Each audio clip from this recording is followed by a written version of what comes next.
guys, welcome you all to Siddharth चरियाज learning school. आज बच्चे हम टेक्निकल एप्टीट्यूड एंड रीजनिंग के टॉपिक्स को डिस्कस करेंगे कि रीजनिंग और टेक्निकल एप्टीट्यूड की क्वेश्चंस को हम क्यों प्रॉपरली पढ़ें अपने कम्पिटिटिव प्रोग्रामिंग या कम्पिटिटिव नॉलेज के लिए। तो कम्पिटिटिव प्रोग्रामिंग में ही नहीं या कम्पिटिटिव इंटरव्यू के लिए ही नहीं बल्कि आपकी एवरी फील्ड में जो है इसकी रिक्वायरमेंट है। Quantitative reasoning, English and your particular specialisation. तो यहाँ पर जो सबसे ज़्यादा इम्पोर्टेंट एरिया है वो क्या है? वो आपका डेटा इंटरप्रिटेशन। डेटा इंटरप्रिटेशन को हम डीआई भी बोलते हैं और यहाँ पर सभी क्वेश्चंस जितने भी बेसिक मैथ्स के हैं या बेसिक लॉजिक के हैं वो सारे क्वेश्चंस यहाँ पे डीआई में बन सकते हैं। और यही डीआई का क्वेश्चन जब रीजनिंग में होता है तो एक डीएस का क्वेश्चन होता है, डेटा सफिशियंसी, वहां पर देखा जाता है। दूसरी क्वेश्चन जो सबसे ज्यादा पूछी जाती है वो आपकी है नंबर सीरीज और सिंप्लीफिकेशन। सिंप्लीफिकेशन और अप्रोक्सीमेशन साथ साथ ही चलता है, दोनों टॉपिक बिल्कुल सिमिलर है। तो सिंप्लीफिकेशन और अप्रोक्सीमेशन में डिफरेंस यही है कि अप्रोक्सीमेशन मेनली एग्जैक्ट वैल्यू के लिए नहीं होता है, सिंप्लीफिकेशन एग्जैक्ट वैल्यू के लिए होता है। क्वाड्रेटिक इक्वेशन है जहां पर हम मोर देन वन वैल्यू को और डिफरेंट डिफरेंट चीजों को, जैसे कि स्क्वायर रूट में भी है, तो हम कैसे उन चीजों को कर सकते हैं, तो इक्वेशन की हम वैल्यू कैसे फाइंड आउट। यहाँ पे भी डेटा सफिशिएंसी आती है।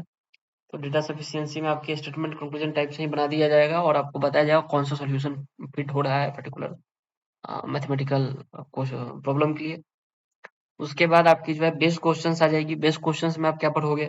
बेस क्वेश्चन में देखो, आप इनिशियली आप डिवीजन, मल्टीप्लिकेशन, एडिशन ये सब चीजें पढ़ते हो जो कि आप सिंप्लीफिकेशन में पढ़ ही लोगे, या बेस इसका जो है ये सारी चीजें हैं, बॉड मास है।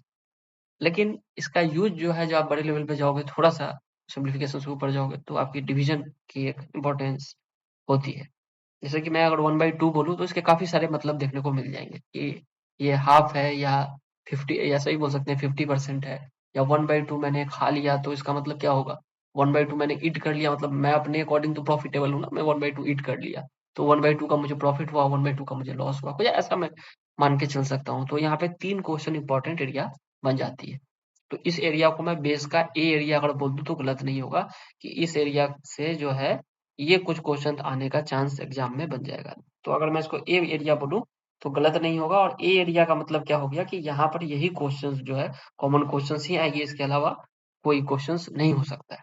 और जो क्वेश्चन भी होगा वो सेम इसी के पैटर्न पे होगा, जो इम्प्लीमेंटेशन होगा इसका, जैसे कि एसआई सिंपल इंटरेस्ट, तो वो भी प्रॉफिट लॉस का इम्प्लीमेंटेशन ही आगे चल के। सीआई कंपाउंड इंटरेस्ट, वो भी प्रॉफिट लॉस का है। पार्टनरशिप, वहां पे भी हम प्रॉफिट वही सारी चीजें को डिस्कस करें, लेकिन ये क्या है, इन सब चीजों की जो है आगे होने वाली इम्प्लीमेंटेशन, मतलब चीजें वही रहने वाली है, इनकी इम्प्लीमेंटेशन आगे।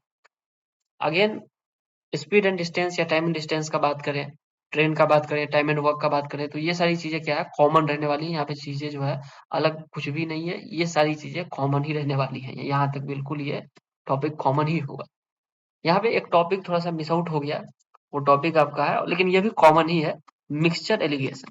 मिक्सचर एंड एलिगेशन यहाँ पे मैंने नहीं लिखा है, मैं लिख देता हूँ।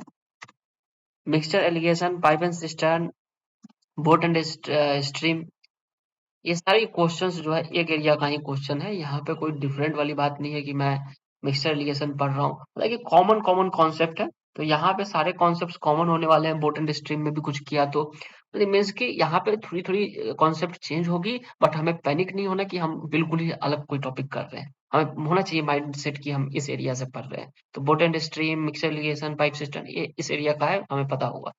उसके बाद अगर मैं बात करूँ जो कि कॉमन एरिया का है, जो हम बचपन से पढ़ते आ रहे हैं, एवरेज क्या होता है, 3 नंबर का हम एवरेज कैसे निकाल सकते हैं, मेंसुरेशन, ज्योमेट्री में रेक्टेंगल का एरिया क्या होता है, सर्किल का एरिया क्या होता है, क्यूबॉइड का एरिया क्या होता है, ये सारी चीजें हम पढ़ते आ रहे हैं। तो ये सारी चीजें हमारे लिए क्या है, बेसिक है।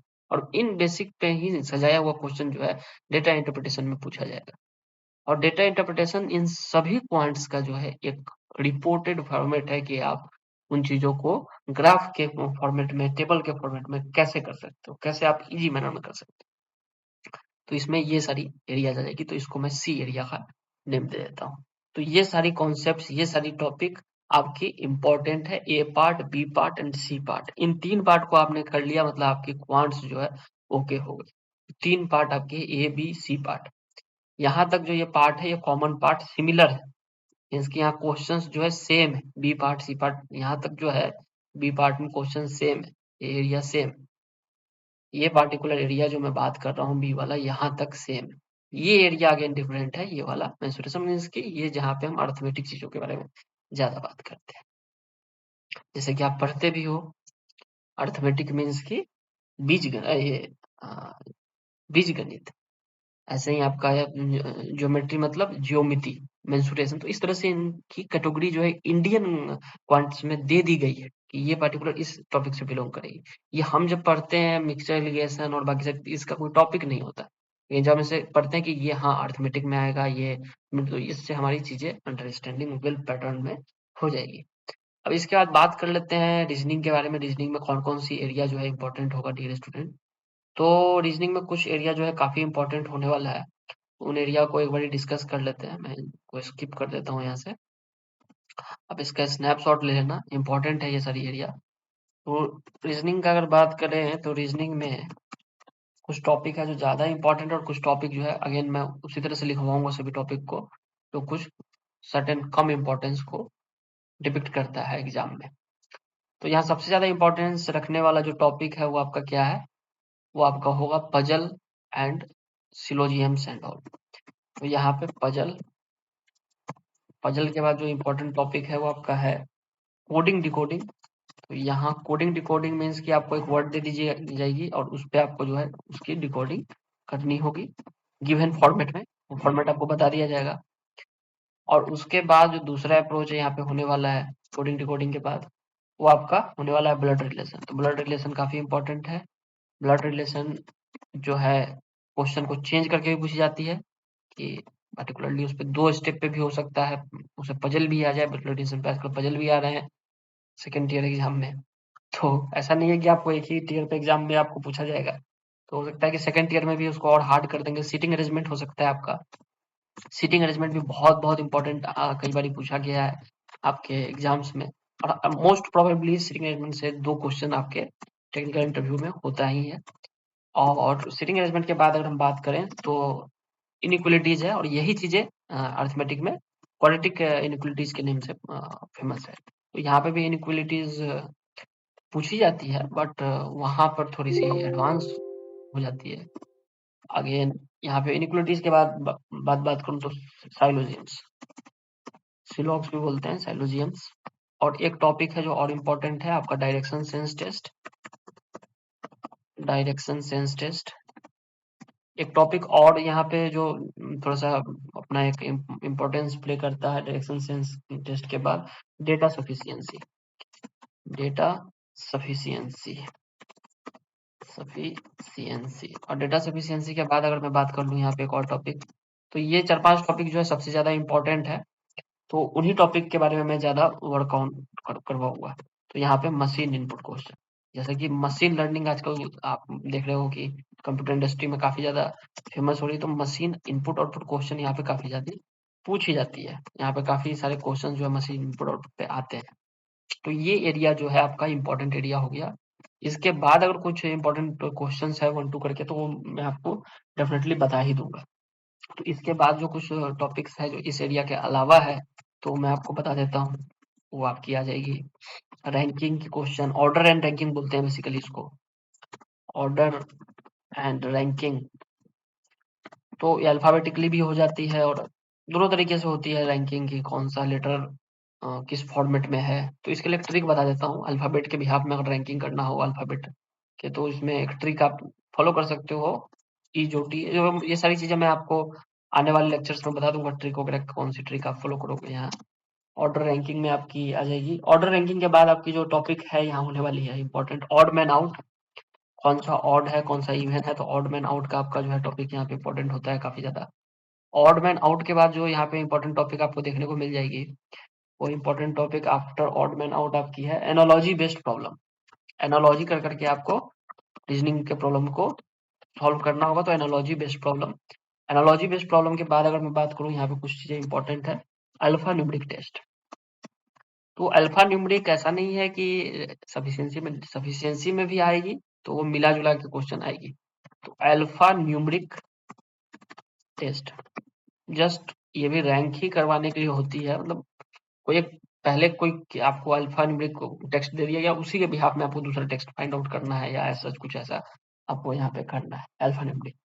तो यहाँ पे डेटा सफिशिएंसी वाली चीजें हो ही गई, सिटी अरेंजमेंट हो ही गई, एनालॉजी हो ही गया, assertion and reasoning, assertion and sorry assertions आएगी यहाँ पे, एसर्शंस एंड रीजनिंग की जो है टॉपिक आपकी आ जाएगी, एसर्शन एंड रीजनिंग की टॉपिक आ जाएगी। एसर्शन एंड रीजनिंग के बाद स्टेटमेंट एंड एक्शन, स्टेटमेंट और उसकी एक्शन, ये भी डेटा सफिशिएंसी की तरह ही होगी, statement and action. Statement and action के बाद जो टॉपिक सबसे ज्यादा इंपॉर्टेंट हो जाएगी वो आपकी हो जाएगी डिसीजन मेकिंग, या स्टेटमेंट में एक और आएगी स्टेटमेंट और स्टेटमेंट एंड एजम्पशन या कंक्लूजन, स्टेटमेंट एंड एजम्पशन या आप कह लो इसको कंक्लूजन, कंक्लूजन ये वाली पार्ट इंपॉर्टेंट हो जाएगी। इसके बाद स्टेटमेंट कंक्लूजन एजम्पशन के बाद आपकी आ जाएगी decision making, decision making. Decision making की टॉपिक इंपॉर्टेंट होती है यहाँ पे स्टेटमेंट वाली पर्टिकुलरली टाइप से। सीरीज की यहाँ पे भी क्वेश्चन आ जाएगी, अल्फान्यूमेरिक हो सकती है या कोई गिवन सीरीज आपको दे दिया जाए, सीरीज टेस्ट बोलते हैं इसे। स्टेटमेंट एजम्पशन हो गया, एक्शन या कोर्स ऑफ एक्शन आप कैसा यहाँ पे करवाओगे, असर्शन हो गया, डायरेक्शन सेंस भी हो गया। तो मेनली यही सारी टॉपिक्स आपकी पूछी जाती है। इसके अलावा अगर कोई टॉपिक आता है जैसे क्लॉक्स का आ गया, टाइम का आ गया, तो वो सारी क्वेश्चंस आपकी आ सकती है। तो एंड मेनी मोर है रीजनिंग में, लेकिन मेनली जो एरिया है साइलोजियम्स या इनइक्वालिटी, सिटिंग अरेंजमेंट, ये सारी एरियाज ज्यादा इंपॉर्टेंट है। और भी असर्शंस एंड रीजनिंग हो गई, डायरेक्शन सेंस, डायरेक्शन टेस्ट के बारे में मैंने बात कर ही लिया कि नॉर्थ में एक पर्सन है तो साउथ से उसकी क्या ओरिएंटेशन है, इस तरह से कोई क्वेश्चंस आ सकते हैं। तो यहाँ आप एंड मेनी मोर करके, तो मैंने यहाँ पे टाइम एंड क्लॉक, क्लॉक्स के भी क्वेश्चंस आते हैं कई बार, तो क्लॉक्स के क्वेश्चन यहाँ पे हो जाते हैं। ये सब क्वेश्चन आपके रीजनिंग में कॉम्पिटिटिव में for any product based company और बिग एमएनसी आपको पूछी जाती है, टेक्निकल एप्टीट्यूड और भी बहुत सारी जगह पे। तो मेनली मैं इस एरिया पे फोकस रखूंगा और इस पर्टिकुलर टॉपिक को जो आपका एक बेस है, मीन्स कि ये एरिया बेसिकली आपका बेस ही है। तो ये बेस एरिया को अगर आप करते हो तो इससे आपका रीजनिंग अच्छा होगा और कुछ नहीं। और अच्छा होगा तभी आप चीजों को क्रैक करोगे, ऐसे नहीं। लेकिन इंपॉर्टेंट एरिया जो क्वेश्चंस एग्जाम में आएंगी वो ज्यादातर इस एरिया से आएगी। इसमें भी मैं इंपॉर्टेंट एरियाज भी डिस्कस कर दिया और बेस एरिया भी कर दिया और एप्टीट्यूड में भी कर दिया। तो इससे आपको अंदाजा मिल गया होगा कि क्या हमें कॉम्पिटिटिव स्टफ में करना है, कैसे हम कंपनीज और कॉर्पोरेट प्लेसमेंट्स इंटरव्यू को क्रैक कर सकते हैं, कौन कौन सी चीजें पढ़नी चाहिए। तो thank you guys, please do subscribe my channel and like share the